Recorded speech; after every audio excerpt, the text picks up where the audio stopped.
everybody. I'm here on Quick Tip Tuesday to show you what you can do to keep your refrigerator colder in your RV. This is my Pleasure Way, and the vent above the blue, there, that is the exhaust for the refrigerator, and down below is where all the guts are.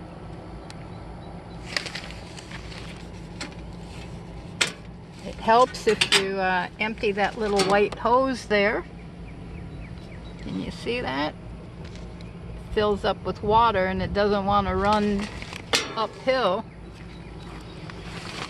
But that's not the tip. The tip is the tarp. The tarp is the tip.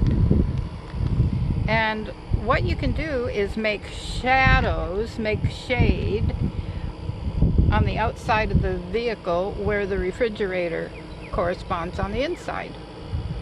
And I put magnets. Make sure you do not cover up this upper port, because that's where the hot air has to come out.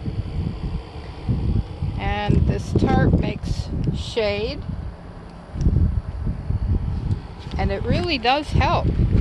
Now I tied this one side off to my electric post. Oh, here comes the wind. Sorry about that. And I could have tied the other corner off too, but I didn't. See under there? Shade. It really helps keep the refrigerator colder. That's all for Quick Tip Tuesday.